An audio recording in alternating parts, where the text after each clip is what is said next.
Hello, everyone. This is Scott Silverman. I am co-founder of CommerceNext. We are a community event series and conference for marketers at retail and DTC brands. And on behalf of my co-founders, Veronica, Sansev, and Alan Dick, I'd like to welcome you to our weekly webinar. It's called Winning 2021 with CRM and LTV as growth drivers.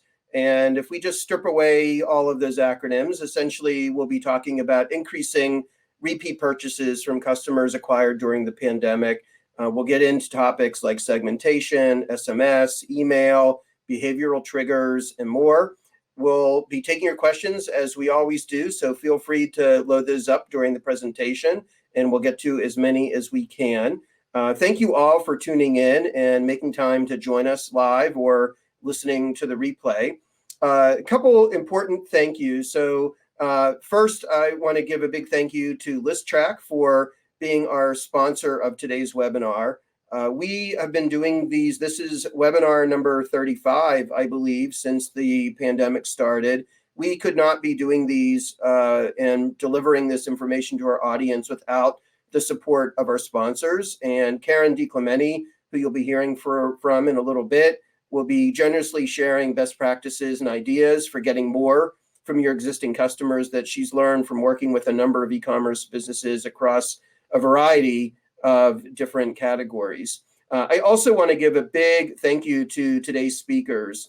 Today, we have a panel discussion featuring Zack Abbell, VP of e-commerce at TULA Skincare, Andrea Moore, SVP Digital E-commerce and Consumer Insights at Nest New York, Max Lishansky, CMO of Outerknown, and want to let all of the speakers know that we will be getting you a thank you gift for sharing your time and your insights with our community.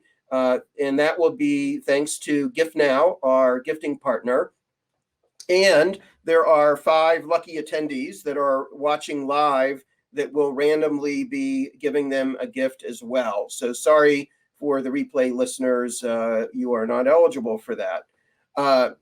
So I also wanted to mention a couple of things that are coming up. So I wanted to let everyone know that we're hosting the CommerceNext Spring Summit on May 5th, which is in 2 weeks. So next week we're taking off for the weekly webinars to get ready for our half-day summit focused on marketing for the next normal. We'll be covering all aspects of post-pandemic marketing. We have an amazing list of speakers from companies like Ulta, Saks, Allbirds, Textile, and a number of others. You can learn more and register at commercenext.com/spring-summit-21. And also, we are really excited to actually do an in-person event. That's us being very excited. We are scheduled for September 28th and 29th. We're going to be at the New York Hilton Midtown, and we could not be happier to bring our community together in person, have folks being able to get together and all under one roof. So we'll have more information. Actually, you can find more information on our website, commercenext.com. And just as a reminder, we have been actively putting content on the CommerceNext YouTube channel. So you can find past webinars and summit sessions, interviews with industry leaders. And I always like to offer my pro tip that I watch them at 1.5 speed. And that is a great way to save some time and collect a lot of insights and knowledge. So just a quick housekeeping note, don't worry about missing anything. We're recording the webinar. We'll make it available by tomorrow. And I wanted to show you a few things on your screen so you can take the most advantage of the webinar today. So first, I just want to direct you to the upper right. That's where all the webinar features are. You can find chat, asking questions there, and the handouts. So going into a little more detail, chat, that's where you can make a comment. You can give our speakers a virtual high five. You can interact with other audience members. And then if you have a question that you want to have posed to the panel as part of the webinar, there you can see the Q&A section is highlighted. And if you just go to the bottom, you can add your question And then we encourage all attendees to upvote questions that you like so they can get prioritized. And importantly, there are 2 handouts today. So you can find those in the handout section. So Karen's presentation is in there. And there is a 2021 e-commerce email benchmark report from Listrak that I encourage you to download that handout as well. And for the replay listeners, if you look on the bottom right, you'll see a little disk drive type of icon. That's where you can get the handouts and the poll results from the live polls. So moving on for the agenda for today, we are going to start in a moment with Karen DiClemente talking about winning 2021 with CRM and lifetime value as growth drivers. As always, we'll have a few audience polls to get all of you listening engaged and hear your opinion. And then we'll turn the cameras on for our speakers and have a panel discussion, and we'll take audience Q&A as well. So with that, I am excited now to turn it over to Karen DiClemente. She is a Senior Strategy Director at Listrak. She's going to talk about what she's been seeing in customer retention recently, and that'll tee us up for our panel discussion. So I'll let you take it from here, Karen. Great. Thank you so much, Scott. It's great to be here with the CommerceNext community. Today, as Scott said, I'm going to be going through just some insights around CRM and customer lifetime value that we've learned in 2020 and how that really affects customer retention as we continue throughout this year and onward.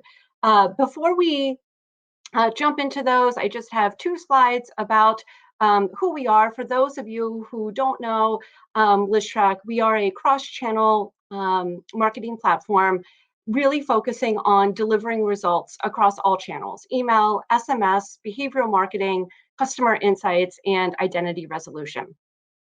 We are solely focused on the retail vertical. We have over 1,000 retailers and brands as part of our portfolio. We add over 150 new retailers each year. We do have an industry-leading NPS score of 82. I highly encourage all of you to go out to G2 Crowd and read some of our reviews out there. We pride ourselves on our continuous innovation of our platform, as well as our partnership and becoming really a true extension of your team. So let's dive into the good stuff. One of the things I think that we all learned last year is that, each time our customers or consumers are exposed to an improved shopping experience, their expectations for all shopping experiences are reset to a higher level. So whether they are shopping for their groceries through Instacart, they're ordering through Amazon, they are banking, on their mobile phone with their app, their expectations on what they expect from you as a retailer continue to rise. And I think we saw that last year in 2020 when, stores were closed and consumers were solely reliant on digital devices, laptops, mobile phones, desktop computers to engage with, the brands and the retailers that they needed to. And so I think that's really important because it allows us to not only benchmark ourselves against other retailers, but also other verticals. What are those experiences like, and how can we ensure that we are meeting our consumers' expectations? And so there's a number of this is a very simplified graphic of, kind of the customer life cycle. And today we're really going to focus on that retention aspect. But one of the things that I always encourage our clients to think about is that we want, as retailers, as marketers, is oftentimes a very different statement than our customers want. And so when we think about adopting new channels or sending certain messages out or developing new ways for our customers to communicate with us, we don't want to let our own personal opinions and thoughts kind of cloud what our consumers are expecting from us. And so when we talk about customer retention, we know that an increase in customer retention can lead to 95% more profit. So a very small percentage, if we can increase all of those, new customers that we acquired during the pandemic, if we can get them to continue to be repeat customers for us, we know that it's obviously less expensive to retain existing customers than try to acquire new ones. And we also know that the top 10% of customers typically generate 50% of your revenue. So if any of you have done, a decile analysis of sorts with your customers, we know those, top 1 to 3 deciles are really important to retain and maintain their customer loyalty, because they are the ones that are generating 50% or more of your revenue. And so when we think about acquisition versus retention, we know that different channels are used for different reasons. And I think this chart kind of really explains, the top channels for retaining customers.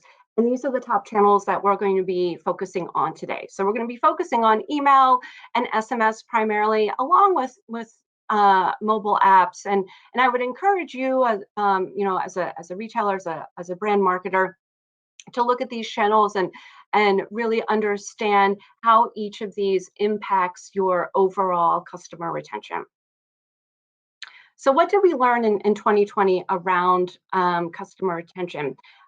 These stats and benchmarks that I am going to be presenting are available in the benchmark report that is part of one of those download files that Scott mentioned earlier.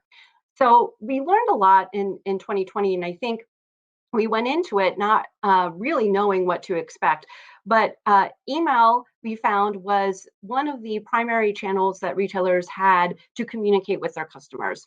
And so we saw a tremendous increase in email volume, but what we did not see was a degradation in engagement rates. So we still saw consumers opening and clicking and engaging with email at the same rate, if not more, because that was really their only way to engage with their retailers and brands that they were subscribed to.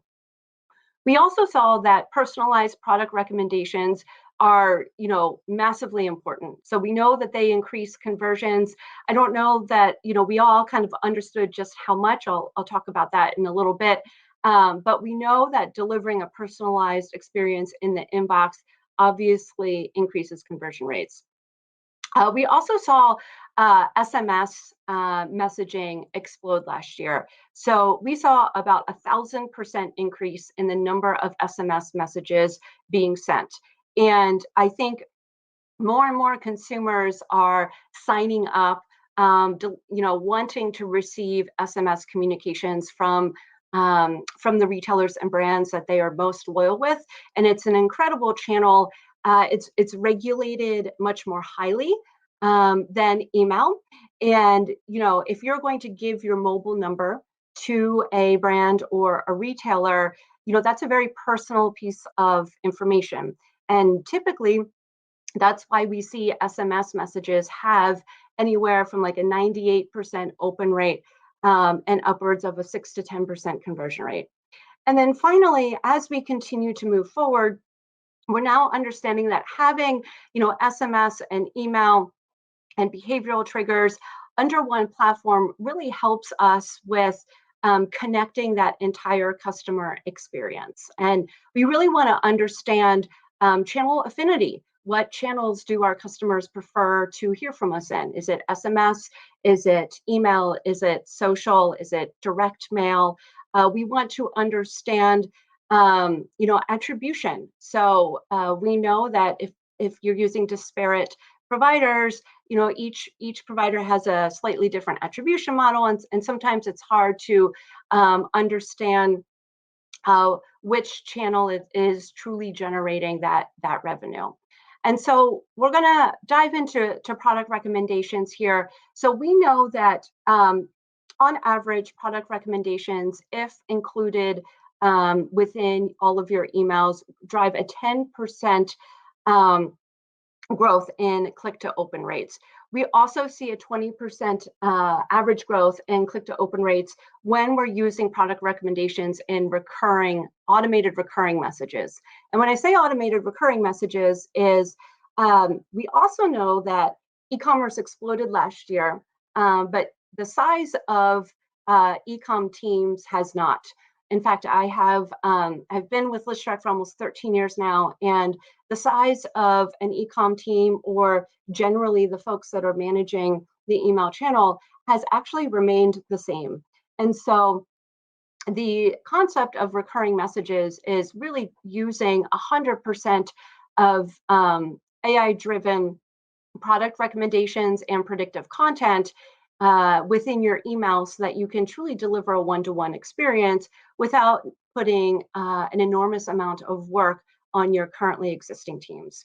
And then additionally, we did see an 18% growth in click-to-open rate with transactional messages. And so when you think of customer loyalty, one of their first experiences with your brand is that order confirmation and shipping confirmation email. And we all know when we see a good one or when we see a bad one, right? A great order confirmation email is well branded, stylized, is consistent with all of the other communications that we've received with that brand. And it's also maximizing the available real estate within that message with product recommendations or other seasonal content. I think I've always said this over the past 5 or so years, but no one's going to call your customer service team asking where their daily marketing message is, but they will call your customer service team if they don't receive your order confirmation or shipping confirmation emails. We know that they've got a 90% or more open and click-through rate. And we also know that the majority of second-time purchases happen within 24 to 48 hours after that initial purchase. I like to call it buyer's remorse a little bit. We get that order confirmation. We're like, oh, we really should have. I should have pulled the trigger on that other product that I had in my cart. We see this, I think, with our own personal behaviors, me included, when I'm shopping on Amazon. So it's really important that we're number one, maximizing all of the real estate in our emails. Number two, providing a really personal experience for customers to remain loyal to you. You need to deliver an experience that is meaningful and relevant to them. And then, we talked a lot about SMS, and I've talked to a number of retailers over the past year, and many, I think, have a love-hate relationship with SMS. And I like to think of SMS today as the pop-up, the on-site pop-up was about 5 or 6 years ago. When I talked to marketers, they were always afraid that having a pop-up on the site would limit the user experience. It wasn't something that they personally enjoyed when they went to the site. And I think SMS is now kind of at that place where our own personal opinions about it tend to get in the way of the actual success of it and what our consumers want. And so what we do know is that the brands and retailers that have adopted this channel have been incredibly successful, especially when it comes to loyalty. SMS is a very different beast. It's not email. On average, you're sending 4 to 6 SMS messages a month. Again, it's very highly regulated, and if someone is willing to give you their personal phone number, it generally means that they want those interactions from you. We actually see a much, much lower opt-out rate with SMS than we do with email, and we also see a much, much higher engagement rate. There's nothing that's going to make your consumer interact with your brand like sending them a text message. I know that when my phone buzzes, I tend to look at it pretty soon after I receive that message. And so that kind of personal experience is why I think this channel has been so successful, especially with generating loyalty among our clients, customers. And then finally, Zack can certainly talk more about their experience with SMS, but we launched SMS for TULA, I think last year, maybe end of 2019. But the one thing that I wanted to point out, a 6% conversion rate for their broadcast SMS messages. On average, we're lucky if we see a 1 to 3% conversion rate on our broadcast email messages. We're also seeing an 8% opt-in rate through the mobile tap to join pop-up. Again, comparing that to an email opt-in, which we're lucky to see a 3 to 5% opt-in rate. So we know that consumers are starting to adopt this channel. They want to hear from us through SMS, and it's an incredible way to drive loyalty. And so with that, I'm going to turn it back over to Scott. I appreciate your time listening to me talk about customer loyalty. If you do have any questions, feel free to put them in the chat. All right, thank you, Karen. I think you gave us a lot to digest and actually go into deeper in the conversations. And thank you also for everyone that's been asking some questions so far. Some of them I know are topics that we are planning to cover already, and we'll do our best to incorporate some of the elements from your questions into those topics that we're prepared to talk about. And I want to also remind everyone to upvote the questions. So if you see some of the questions that you like, give it an upvote, and that'll help us prioritize if we're not able to get all of them. So now I wanted to do a little bit of audience polling. And the first thing I just wanted to mention is in terms of how this works. So you'll see again on your upper right, there is an area to look at the different, whether the poll is open or closed. You can see some of the data coming in, and I'll also be repeating some of the stuff that we're seeing. So why don't we jump into the first question here, which is actually on, I believe it's on SMS. So let me open that up. The question is, how much revenue is SMS driving this year, 2021, compared to 2020? Is it much more, somewhat more, about the same, somewhat less, or much less? I think I'm going to know the answer, but I am interested to hear from everybody that's listening in. Just as Karen was saying, SMS is a very strong channel, and we will be talking about that more, but around 40% of you say it's much more, around 40% say it's somewhat more. There's only 1% that says it's somewhat less, and nobody is seeing that it's much less. So we'll dig into that topic a little bit more in a moment. So the next question is, we are going to look at what's preventing you from having more customer segments. And this is one where you can select all that apply. And there's an other. So if you want to throw whatever that other reason is in chat, you can do that. But the options are too much complexity, the technology can't support it, not enough customer data, creative can't keep up with all the segments, or the team is at capacity. And again, you can select all that apply. And if you have an other, I'm sure there are others, feel free to throw those in the chat. Yeah, this is one that we hear a lot, is that the creative just cannot keep up with the segments. And this seems to be a long-standing problem. So if you selected that one, just know that you're not alone. And I wish there were more solutions there. But some of the others that we're seeing here, so the creative can't keep up is around 35%. Team is at capacity, so always interesting, where human resources could be applied and probably have a nice impact, but around 27% is saying that. And the next one is technology can't support it, and the rest are in single digits. So we'll go on to our third and final question. How would you describe your 2021 investment in collecting and unifying first-party data compared to 2020? So how are you investing in first-party data this year compared to the last year?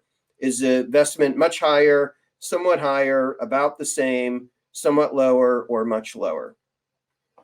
So obviously, first-party data, privacy, the getting rid of third-party data and cookies has been a big item in the news. Those of you who listened to the Jason and Scott show, they did a deep dive on this. I highly recommend it. But we are seeing that about the same investment in 2020 is the number one answer, about 38%, but kind of a close second is somewhat higher. And around 20% of you are making a much higher investment in first-party data. So these are all questions that we are going to be getting some insight from the panel as well. So why don't we bring up the panel and begin having a chat with this esteemed group of e-commerce executives that we put together today. All right. Hi, everybody.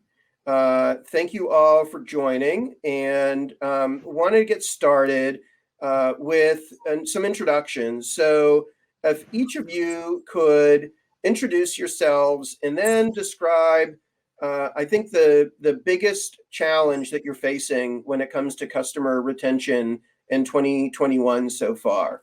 And I will start with Max from Outerknown.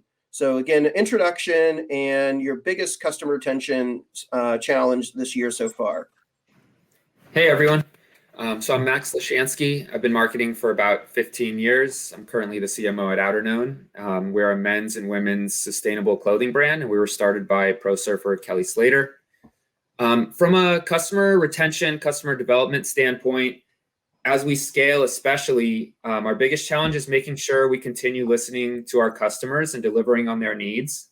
So when brands are smaller, it's a lot easier to frequently communicate with customers, listen to them on social media, in your inbox, just across multiple channels. It's much easier to listen. And as we scale, we've run into this challenge of making sure we don't get away from that and we continue to listen to them and deliver on their needs. Making sure that our brand story continues to be told in a way that resonates with them and that they feel included in our customer journey. So just a little follow-up, Max, when what do you find gets in the way of listening to customers the most? As we've scaled in terms of brand growth, employee headcount ends up being a challenge. The team gets stretched much thinner. They're pulled in different directions as certain channels scale. It takes up their resources and their time. So headcount is a big challenge. And then just focus. So the general focus just becomes, growth. And as everyone is focused on that growth, just making sure we continue to take a step back and remember to listen to the consumer. I mean, everything starts with understanding their needs, their psychographics, their demographics. And as you grow, you get a little bit further and further away from that core initial group of customers you may have gotten. And so just making sure that the needs of the new cohorts of customers that are coming in we continue to stay close to what those are and continue to listen to their needs. Yeah, I'm sure a lot of folks on the listening in are I think that resonates with them. Zack, so introduce yourself, TULA, and your biggest challenge when it comes to customer development this year so far. Sure, absolutely. So I'm Zack Abbell. I'm the VP of Digital and E-commerce at TULA Skincare. TULA is about a 6-year-old digitally native skincare brand that was doctor founded and is powered by probiotic extracts and superfoods. We're primarily sold on TULA.com as well as Ulta, Nordstrom, and Neiman Marcus. I think one of our biggest challenges is we've really grown so fast over the last 3 years. We've nearly tripled in growth each year the last 3 years. So I think one of our challenges has really been about data consolidation and looking at that customer data set holistically. So looking at the personal data, the engagement data, behavioral data, and attitudinal data, and really trying to formulate like one singular view of the customer and being able to actually utilize that in all of our marketing and CRM triggers. So I think that's been our biggest challenge and continues to be a challenge because your job is kind of never done when you think about all the data attributes you collect on a consumer, whether it's transactional, or we have a diagnostic shopping tool with our skin quiz. So there's a lot of data points that we consume, and it's really about consuming those, pulling them together, and figuring out how to actually utilize them effectively in all of our marketing channels. And last but not least, Andrea. Hi, my name is Andrea Moore. I'm the Senior Vice President of Digital and E-commerce at Nest New York. Nest New York is a company. We sell home fragrance, fine fragrance, fragrance technology, and fragrance body care on our own direct-to-consumer channel, as well as other channels like Sephora, Nordstrom, Amazon, other department stores and boutiques around the country. And our biggest opportunity around customer for 2021 is really kind of twofold. It's converting one-time buyers into two-time buyers. So over the past few years, we've been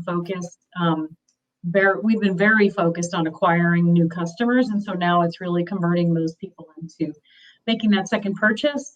And the second piece is really converting people from one category to another category, because we find that as their affinity grows for the brand, their overall lifetime value is stronger. And so people who learn about us in other channels may know us for fine fragrance, for example, and then come to our website and buy home fragrance. So it's really about extending the reach across those multiple categories for us.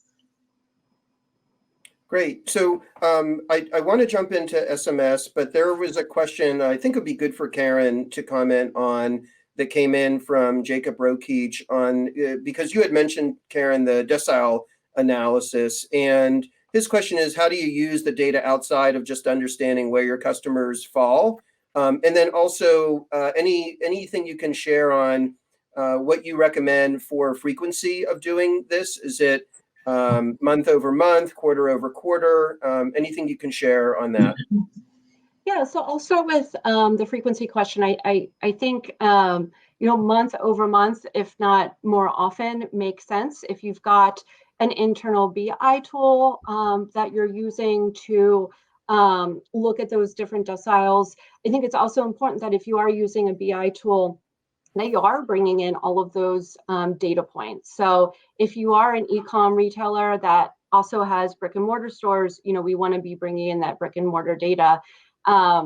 For maybe TULA and Nest, that might be a little bit more difficult. I don't know that Nordstrom and those other retailers are going to give up that customer information, but I think it's important to understand and even bring in as much of that demographic information so we understand the makeup of who are our decile 1 customers. Are they predominantly female? Are they predominantly within a certain age group? How often are they purchasing?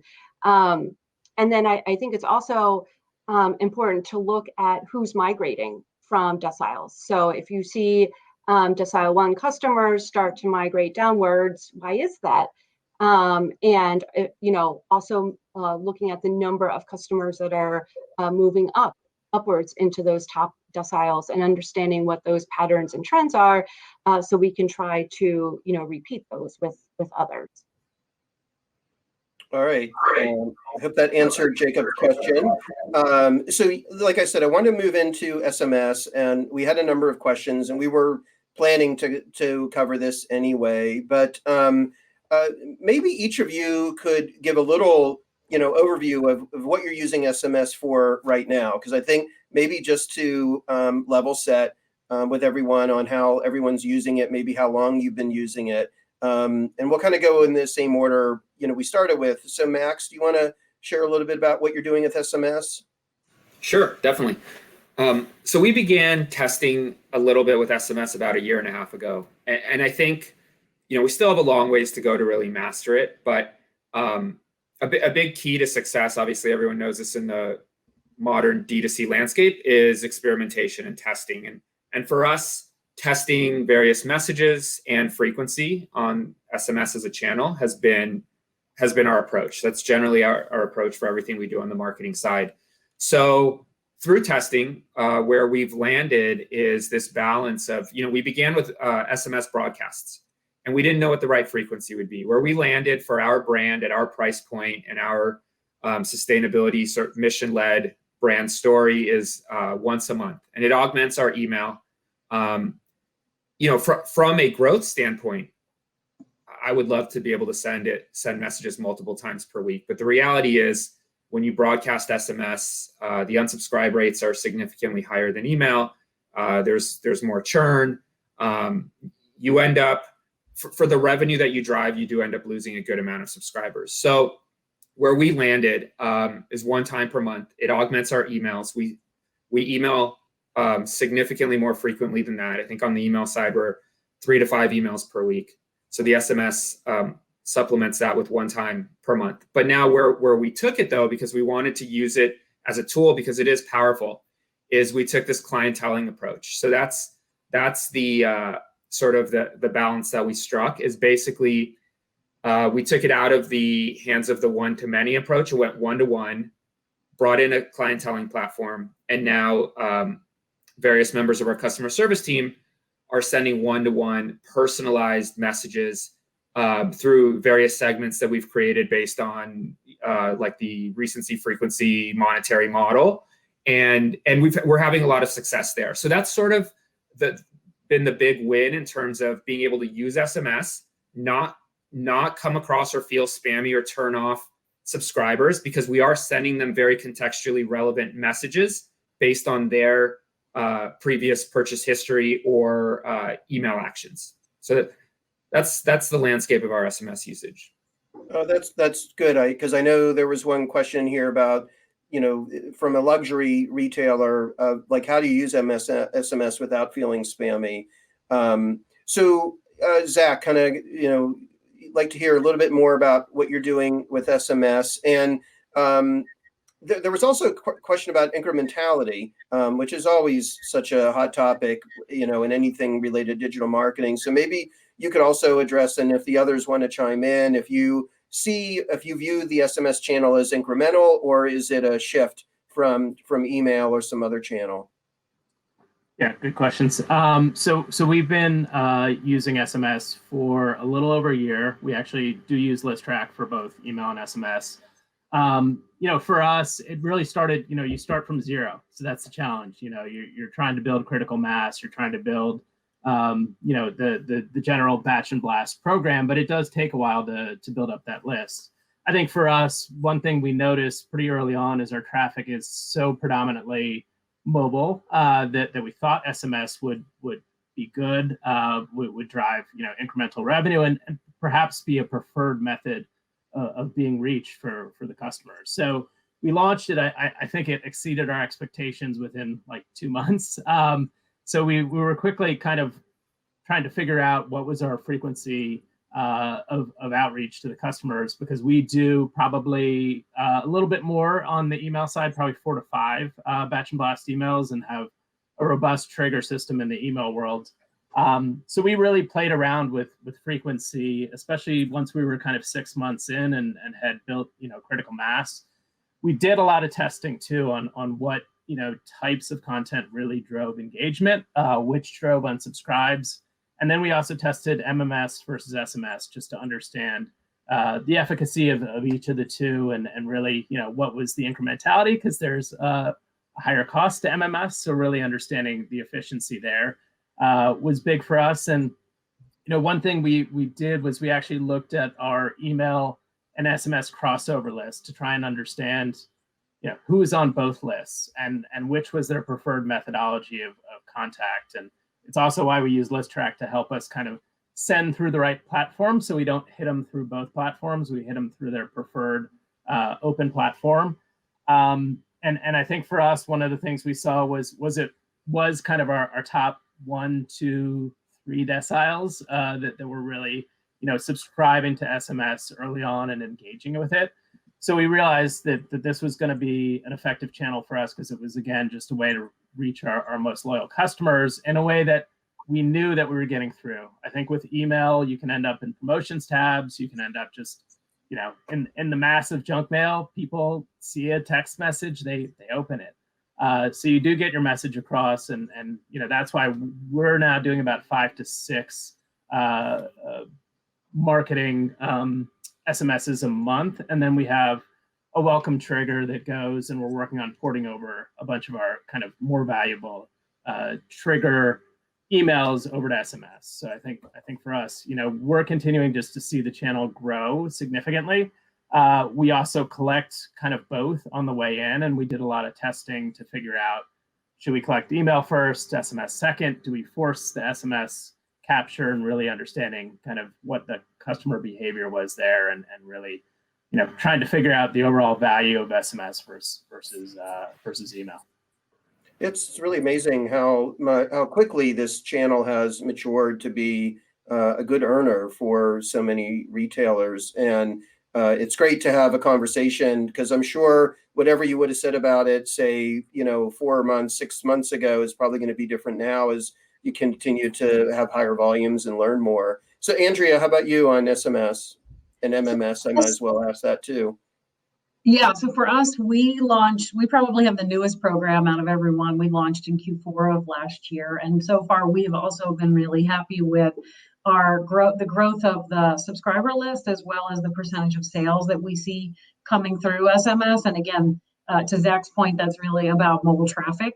And I think you really have to look at email and SMS together when you look at revenue and traffic.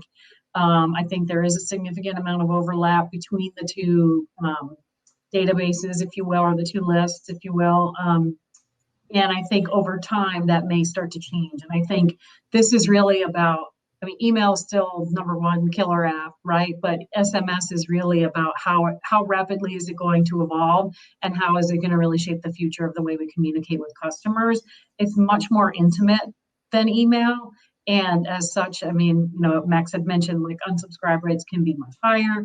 The way you speak to people is, much more important, but and the opt-outs can be higher. So I think you have to really be selective in terms of how you're and when you're communicating with people. And I love the idea of clienteling. I think that could be really powerful.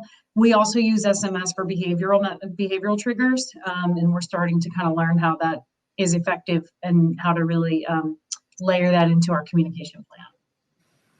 So, I think in, one respect or another, when you were all, introducing yourselves and talking about your biggest challenges, it was to, turn that, first purchase customer into then, a second purchase and so on. And Andrew, I want to turn back to you. I know Nest, your customers do a lot of gifting with you. Mm-hmm. And I wanted to get into this, topic of around the one and done customer versus the repeat purchaser. And, when you have gifting, I think that generally lends itself towards one and done versus the self-purchasing. And I'd be interested to hear if you're seeing that, and are there some things you're doing with your gifting customers to, to turn them into repeat purchasers, or do you just accept that there's going to be, a high proclivity for one and done? And then I'd be interested to hear from the other panelists of kind of how they're all looking at one and dones, and if you're finding some segments that maybe it's not worth investing in because they just are one and dones. So, but Andrea, why don't we start with you and around the gifting and one and dones? Yeah, sure. I definitely do not see it as a one and done scenario. Gifting, I think, because of the nature of our product and what we sell, it has a broad appeal to many types of people. It's very easy and very giftable. People are, they love to receive our products as gifts. I see it as an opportunity to take someone who's given a gift once to one person and to give gifts to other people.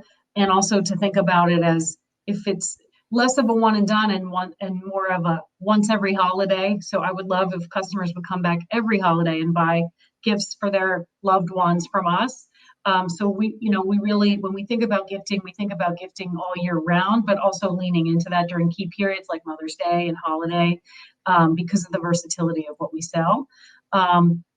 So no, I don't think of it as a one and done. I think of it as an opportunity to expand the reach for people who are gift givers, for them to gift to more people on their list and for more occasions.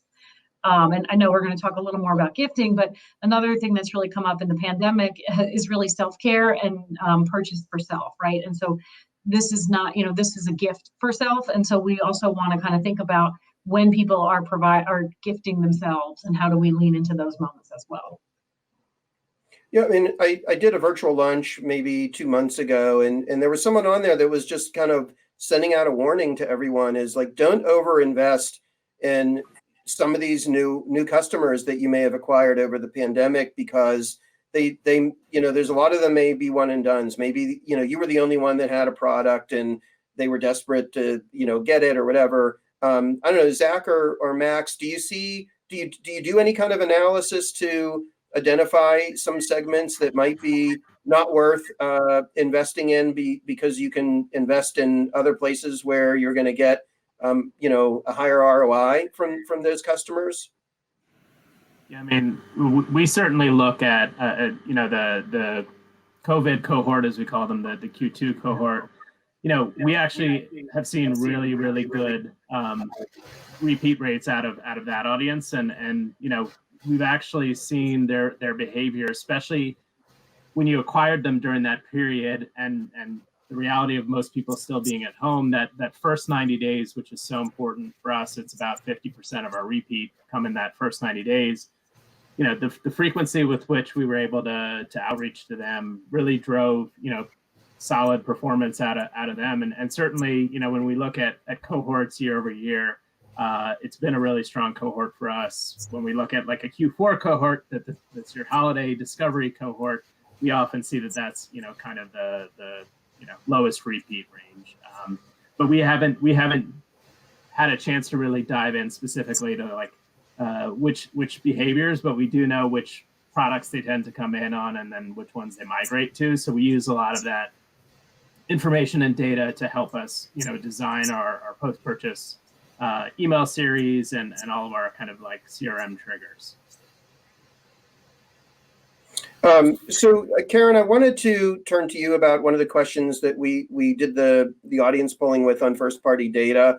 And as I'm recalling, I mean, there was some modest investments in kind of unifying and collecting first party data. But what would you say to everyone listening on this topic, and in terms of the importance of it, and some initial steps that everyone should be thinking about doing related to first party data in terms of what's coming down the pike? Yeah, so I think two things. We know Google is rolling out a number of updates. Their first one is coming this May with their Core Web Vitals launch, which kind of measures how quickly your page loads, how quickly it takes for your page to respond. And so when it comes to first party data, I think you need to keep those changes with Core Web Vitals in line with your acquisition strategies as well.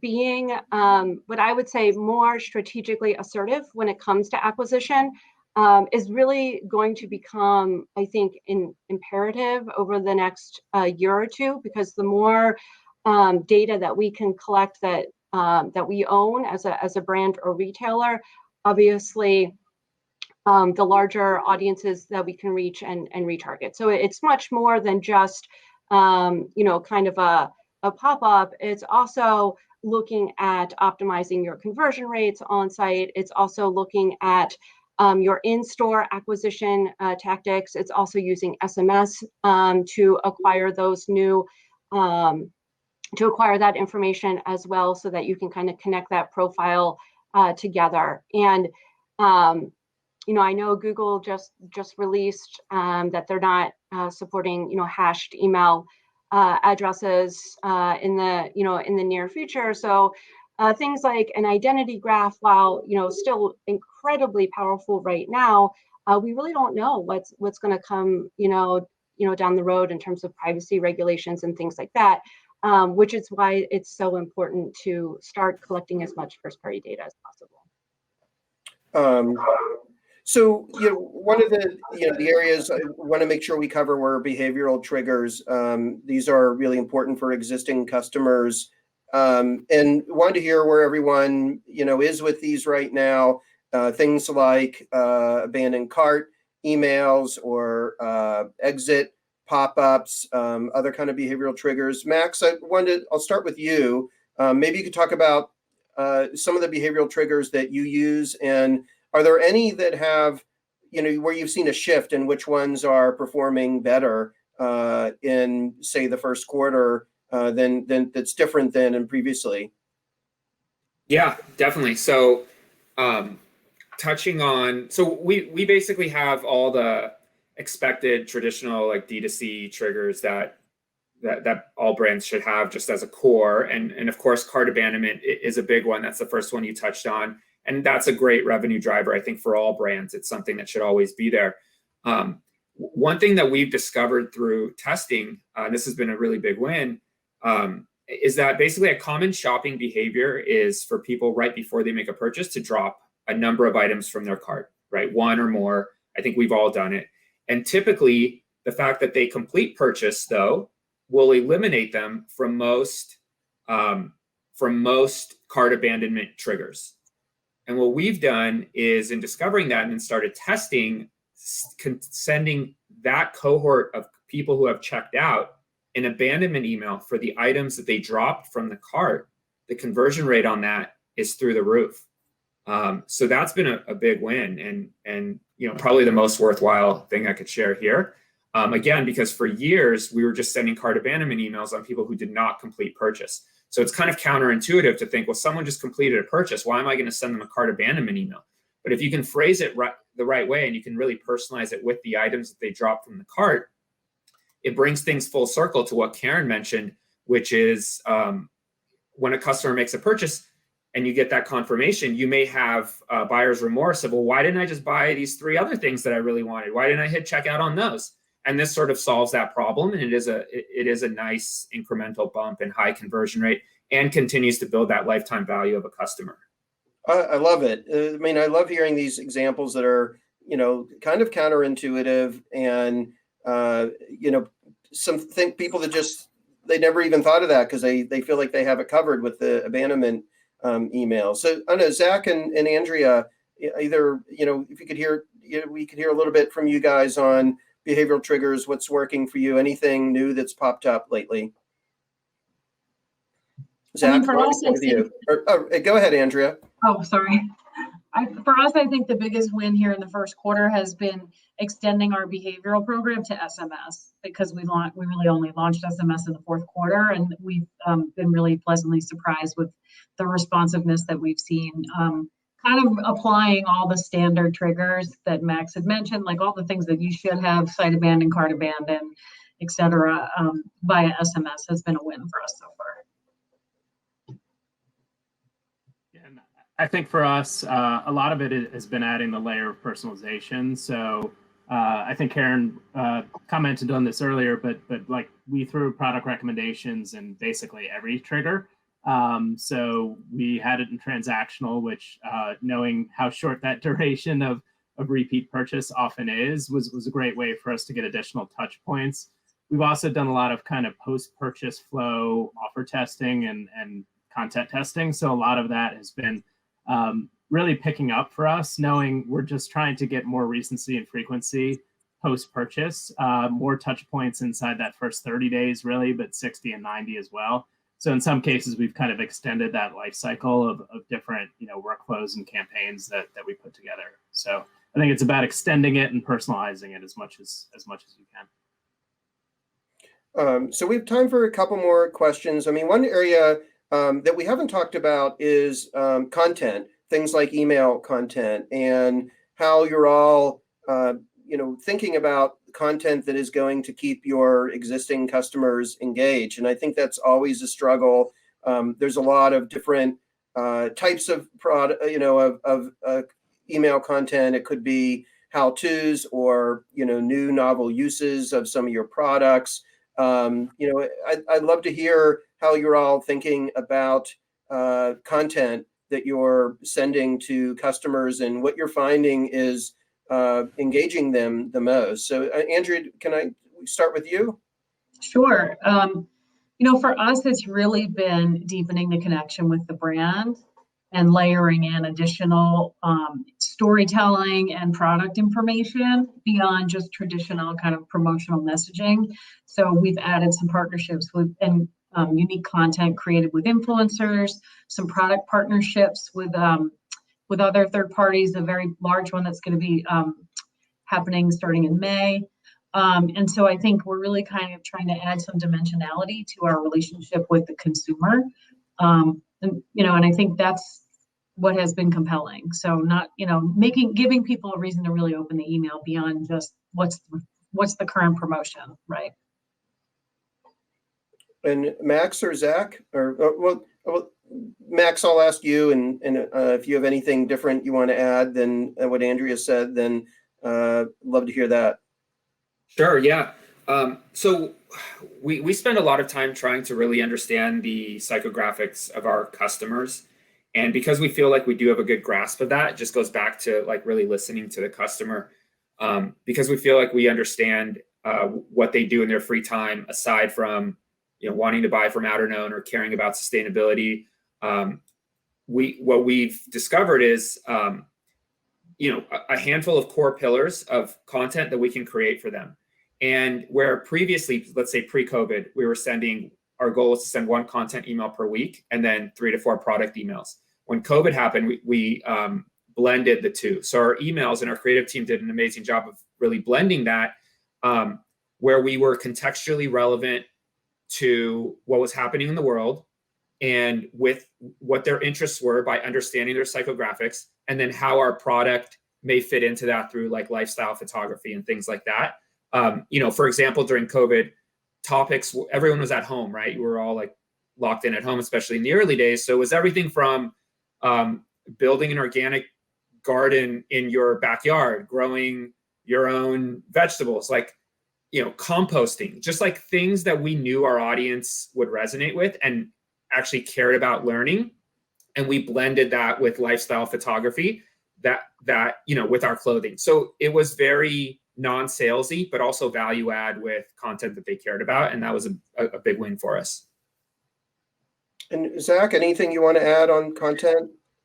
Yeah, I mean, I think, the only probably incremental thing I have to add is we did look a lot at, the browse and purchase behavior by category or skin concern, and try to, push people across kind of the education funnel. So helping them understand the breadth of what we have to offer, and then introduce them to new categories and really think, again, more specifically about the customer segment and what they're interested in, and try and kind of cross promote different categories and maybe expand their routine with different products. So I think we view it a little bit more as kind of a sales expander and a relationship builder.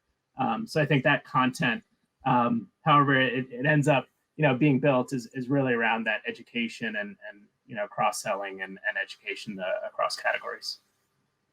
All right. Well, we'll wrap up on one final topic, which is around organization, skill sets, all of these internal things that are important to executing on customer retention and CRM. And so maybe I'll start with you, Andrea, and with, the question for everyone is, what are you seeing in terms of how CRM is fitting into organizations? Do you see it evolving? Are you beginning to see that there are some skill sets that are needed to fill gaps to execute on these customer retention and CRM strategies? Anything that you're noticing, Andrea? I mean, yeah, I think CRM skill sets the CRM skill set and talent has been incredibly important throughout retail. And I think it's only becoming more important. I think we as an industry got a little distracted over the past couple of years because acquisition was relatively quick and inexpensive. And as that has kind of become more challenging, all the privacy challenges and with rising costs, leaning back into converting customers from one-time to two-time buyers is sort of like old-time religion, right? I mean, I think it's, and Karen mentioned it at the very top of the webinar, it's far easier to keep a customer than to acquire a new customer. And so I think that skill set has always been extremely important. And I think as our tools get better and easier to use and we can get to data more quickly, it becomes even more important, especially when you can take segment information and then personalize for acquisition on top of that. So. All right. Well, we are just about out of time here. I guess I'll just turn to Karen on this same question, because you're seeing, CRM and customer retention departments across such a wide variety of companies and in various segments. I mean, any final thoughts on what do you see that's missing, or some organizational changes, patterns that you're beginning to see? Yeah, I mean, as Andrea said, CRM, a decade ago was really a function of, direct mail and prospecting and cataloging and things like that. And so starting to blend the offline channels with online data does require some different skill sets. And we are seeing our retailers and brands start to invest in analysts and BI tools and customer data platforms to really dig into all of those channels and how their customers are interacting.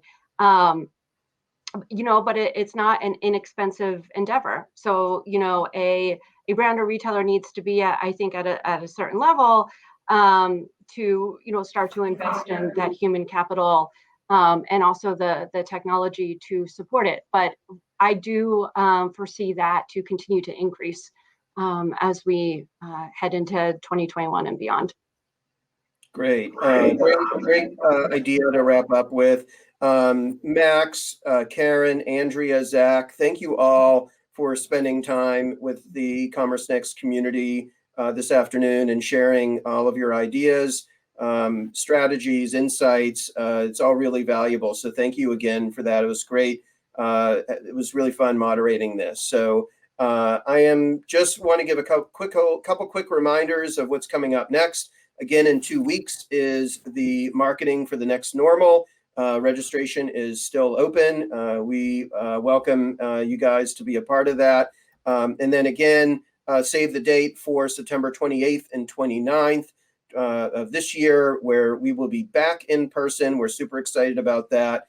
Just go to CommerceNext.com. You'll see more information about that. So thank you all for listening in. Have a great rest of the afternoon, and we will see you back here on May 5th.